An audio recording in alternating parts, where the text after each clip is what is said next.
Broncos! Go Broncos!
Hello there, Bronco fans. Welcome to this special edition of Bronco Planet. Only special in that we are the AFC West Champions. Can I get a round of applause for that? Now, cut it off because that was a pitiful game. Boy, what a disappointment there. I think I saw the attendance at the game at Mile High, well, I always call it Mile High. Sure. It's always got some sponsor name before that. Sports Authority Field, 76,005 people. And I'm telling you what, Mr. Elway, I'd like you to stay up tonight and start writing apology letters to those folks because that was not worth the $3, which is 3 points that the Broncos score, lose 7-3. Chris, here we are. We're supposed to be gaining momentum. Once again, the Broncos have it in their control, their destiny in their control for the third week in a row. Come up a big egg, and thank goodness Phillip Rivers finally does something decent for the Denver Broncos, and they're heading off to the playoffs, which, you know, a lot of people didn't expect. 4-12 season, 1-4. You asked me at the beginning of the season, you happy with that? I'd say, you bet. But not feeling real happy today. Your thoughts? Well, you know, we talked 2 weeks ago after the New England game that if Tebow's the guy we think he is, and if this team is headed in the direction we think they are, the Buffalo game and the Kansas City game are must-win games. And we know what happened to both of those. And Tebow looked horrible again. A 20 passer rating when you could spend all day watching, for crying out loud, Matt Flynn of Green Bay threw for over 400 yards. Yeah, they got a coach that likes to throw it's not like the league is short on great quarterbacks that are at least able to throw the ball. And he looked nervous, and he looked tentative, and he was hesitant to throw the ball. And he clearly at this point is not the guy going into the playoffs with the Pittsburgh Steelers defense coming in. He's not the guy that you're gonna say, hey, that's a guy that can go out and we can ride him to a playoff win. Which I think is disappointing after that win. Everybody was believing so much. And even at the one New England game, right, Tebow played pretty good. But that magic is completely gone right now. And what you did see, you know, we were going to see how he was going to respond after that Buffalo game where he had some costly turnovers. And you could just see how timid he was. It wasn't very often. I got to tell you, the receivers get an F on getting open. I mean, repeated replays. Those guys are not even a foot from someone. Yeah. So, you know, kudos to the KC corners have always been tough. But nobody open all day. But the few times they were open, Tebow was timid, afraid to make it. And then it was just weird, you know. I'm used to Tebow runs for 10 yards. He gets hit hard. He's pissed. He gets up. He's doing this, you know, let's get it going. And he didn't. I mean, he got up and he looked, you know, defeated. Not a lot of emotion in that game at all. And that was, in all honesty, if you're Denver or the Raiders or the Chargers or the Chiefs, somehow you get together and you send a letter to Commissioner Goodell and you say, you know what, our division is not good enough to send you any team into the play. Give it to whoever's next. Give it to the Bengals. Give it to not the Jets, you know, because I'm not a Rex Ryan guy. But let's be honest, this game today and flipping back and forth to the Raiders game, I mean, this is a division that is years away from having a contender, you know, to come out of the AFC. And Elway talked earlier in the year about bringing back that home field advantage, and they just playing really flat. And I do have to give some kudos out there to Dennis Allen, the defense. I thought the defensive tackles, both of them, played really well today. Joe Mays had a great second half where I think he was around the ball a lot.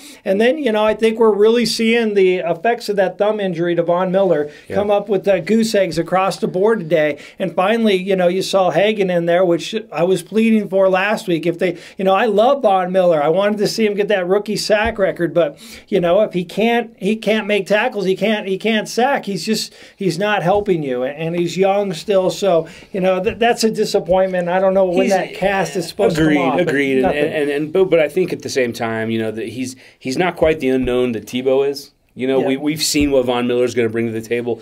After 6 weeks or 8 weeks in, suddenly, early in the year, a rookie outside linebacker, you're probably not going to scheme for that guy. And now, once he's become kind of a known entity in the league, you can see teams starting to pay more attention to him. So I'm not as concerned with Von Miller as I would be with Tebow in the long term. What is he going to be able to do long term with this offense? Very, very great point, because the one thing I wanted to see when Kyle Orton was struggling, bring in Tebow so we see what we got.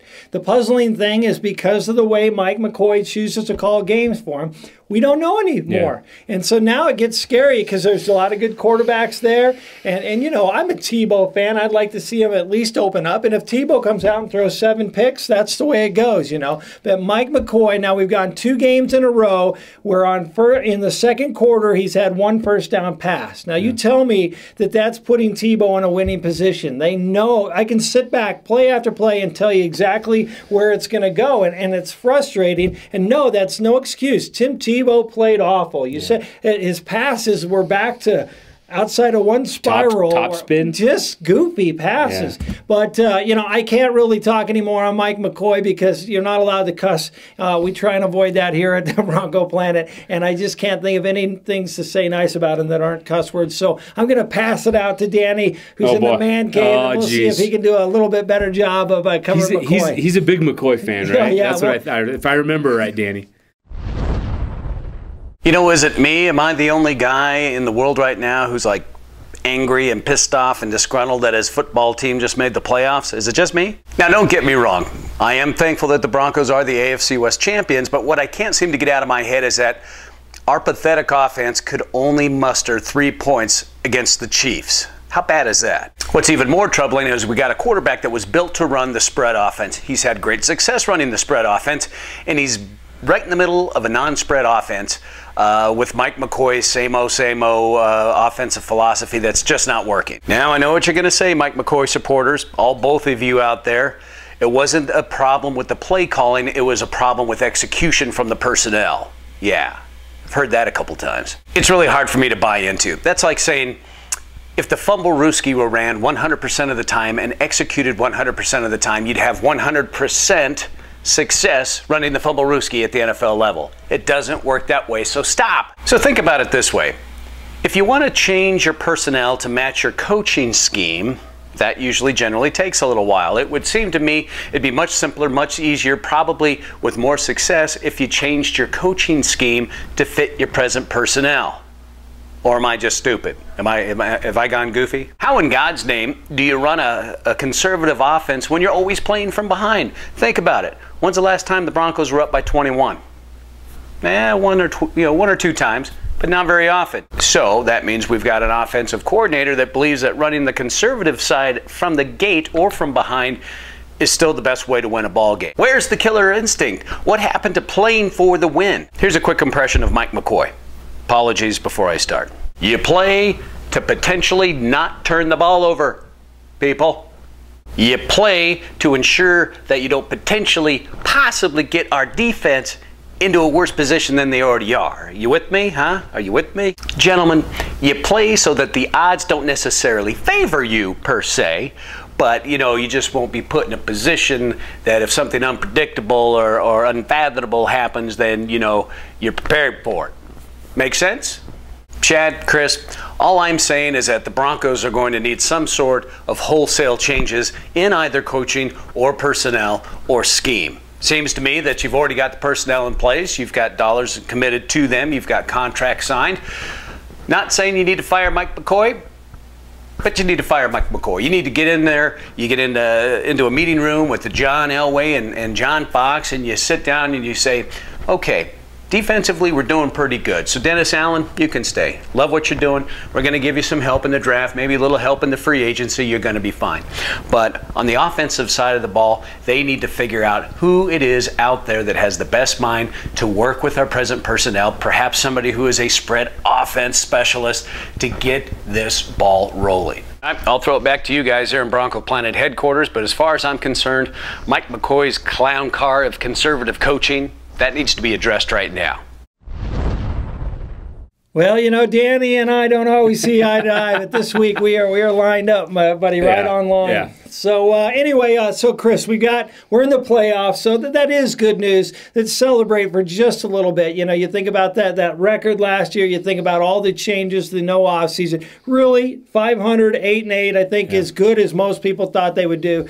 And whether they deserve to be in the playoff or not, I mean, you get. Bronco fans get fired up when you say you must not be a team player. You don't like the Broncos, Chris, because you say they don't deserve it. But in essence, you see those last 3 games that they, in a lot of ways, they didn't deserve it. So what do they need to do to like? You always like him or not. One of the great axioms in this sport comes from Bill Parcells. You are what your record says you are.